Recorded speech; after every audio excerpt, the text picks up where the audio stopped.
But I will say I'm impressed because despite the beef issue, Trump is making the best of his India trip. In fact, he even made an effort to show the Indian people how much he respects them by trying to speak their language. And it went about as well as you would think.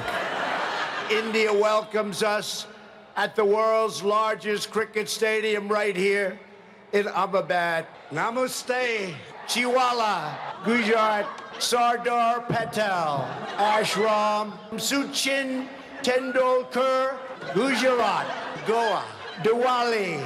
As the great religious teacher Swami Vivekanand once said.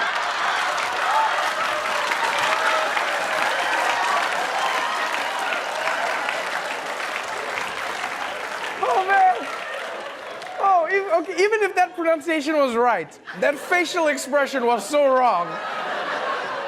That looked like the most exercise he's gotten in decades. Just like, come on. All right, that's my steps for the day. I'm done. It was time to get to the main event, going after Bernie Sanders. Can Americans trust that a Democratic Socialist president will not give authoritarians a free pass? I have opposed authoritarianism all over the world. What I said is what Barack Obama said in terms of Cuba, that Cuba made progress on education. Barack Obama was abroad. He was in a town meeting. He did not in any way suggest that there was anything positive about the Cuban government. Authoritarianism of any stripe is bad. But Period. That is different than saying that governments occasionally do things that are good. And when dictatorships, whether it is the Chinese or the Cubans, do something good, you acknowledge that. Okay, now, to be fair, I think people have been a little too hard on Bernie on this, right? The Fidel Castro thing especially, because all he's saying is something that Barack Obama also alluded to, that Fidel Castro, as bad as he was, did some good things, like education. That's it. You know, think of it like the Count from Sesame Street.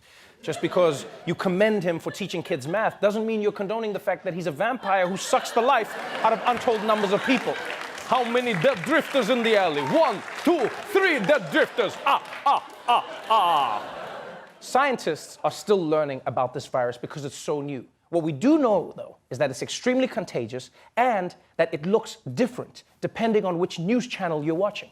Yeah, on NBC, it looks like fish eggs. On ABC, it looks like Nickelodeon slime. On CBS, it looks like radioactive cauliflower. And on Fox News, they just made it look like Hillary Clinton. Lock it up! Lock it up! And now, while America is bracing for the worst, other countries around the world are in the thick of it. So let's go over to Japan, where the coronavirus isn't just getting people sick, it's also going for the gold. The 2020 Olympic Games in Tokyo might be canceled because of the outbreak. A senior member of the International Olympics Committee told the Associated Press, "You're probably looking at a cancellation if the coronavirus outbreak isn't curtailed by May." You're talking about hundreds of thousands of people coming from 200 plus countries, all staying in close quarters here in Tokyo for a few weeks and then going back out to their home countries. If they don't get this thing under control, the potential for a major public health crisis and outbreak is huge. Yes, the Olympics might be canceled because of the coronavirus. And personally, I'm devastated because I was going to compete in the shot puts.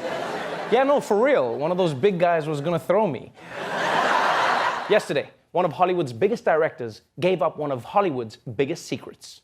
There's no bad apples here. Ryan Johnson, writer and director of Knives Out, says that even though Apple allows filmmakers to use its products in their films, there's one exception. A bad guy or any antagonist cannot be seen using an Apple iPhone.